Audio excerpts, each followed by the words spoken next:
ఎక్కడ తెలుగు వారికి ఇబ్బంది వచ్చినా కూడా తెలుగుదేశం పార్టీ స్పందిస్తుంది.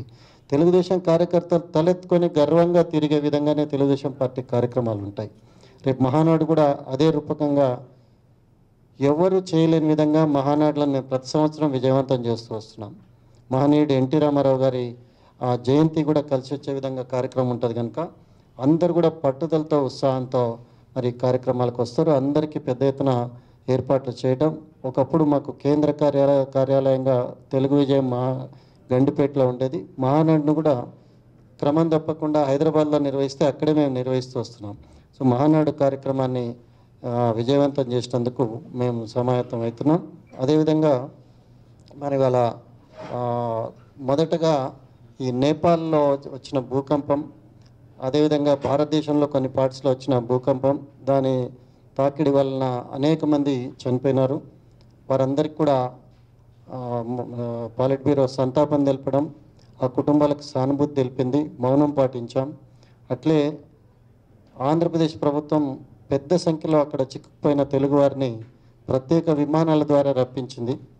తెలుగువారు ఎక్కడున్నా ఆపద ఉంటే ఆదుకుంటామన్న రీతిలోనే నేపాల్ భూకంప బాధితులను కూడా ఆంధ్రప్రదేశ్ ప్రభుత్వం చొరవ తీసుకొని అనేక వ్యయప్రయాసాలు ఖర్చు వాళ్ళందరినీ సురక్షితంగా గ్రామాలకు తీసుకొచ్చే ప్రయత్నం చేసినందుకు కూడా అక్కడి ప్రభుత్వాన్ని, ప్రత్యేకించి పార్టీ అధ్యక్షులు ఆంధ్రప్రదేశ్ ముఖ్యమంత్రి చంద్రబాబు నాయుడు గారిని అభినందిస్తూ కూడా ఒక తీర్మానం మేము చేసినాం. మరి దాంతోపాటు వాళ్లకు ప్రభుత్వ పరంగా ఏదైనా సాయం చేయాలి, నేపాల్ ప్రభుత్వానికి కూడా మరి ఆర్థికంగా సాయం చేస్తే బాగుంటుంది అనేది కూడా పాలిట్ బ్యూరో అభిప్రాయపడింది. ముఖ్యమంత్రి గారు 5 కోట్లు ఆంధ్రప్రదేశ్ ప్రభుత్వం తరఫున నేపాల్ ప్రభుత్వానికి మన భారత ప్రభుత్వం ద్వారా అందజేసినందుకు కూడా వారు నిర్ణయం తీసుకున్నట్టుగా పాలిట్ బ్యూరో చెప్పారు. ఇది కూడా పాలిట్ బ్యూరో సమావేశంలో చర్చించిన మొదటి అంశంగా ఇది ఉండింది. ఇవన్నీ తెలుగుదేశం పార్టీకి నేను ఇంతకుముందు చెప్పినట్టు ప్రపంచంలో ఎక్కడ మా తెలుగు వాళ్ళకు ఆపద వచ్చినా, భారతీయులకు ఆపద వచ్చినా స్పందించే గుణం ఉన్న పార్టీ తెలుగుదేశం పార్టీది. సో ఆ ఒరవడిని కొనసాగిస్తూ ఇవాళ చంద్రబాబు నాయుడు గారు తీసుకున్న చొరవను మనస్ఫూర్తిగా మరి పాలిట్ బ్యూరో అభినందించిందని చెప్పి నేను మీకు తెలియజేస్తూ ఉన్నాను. అట్లే యమన్ ప్రాంతంలో కేంద్ర ప్రభుత్వం అక్కడ చిక్కుకుపోయిన భారతీయులను తీసుకొచ్చినందుకు కూడా భారత ప్రభుత్వాన్ని, నేపాల్ సంఘటనలో భారత ప్రభుత్వం స్పందించిన తీరును, ప్రధానమంత్రి అక్కడ స్పందించిన తీరును కూడా పాలిట్ బ్యూరో ప్రత్యేకంగా అభినందించింది. భారత ప్రభుత్వాన్ని, భారత ప్రధానమంత్రి గారిని కూడా అభినందిస్తూ ఒక తీర్మానం చేయడం జరిగింది.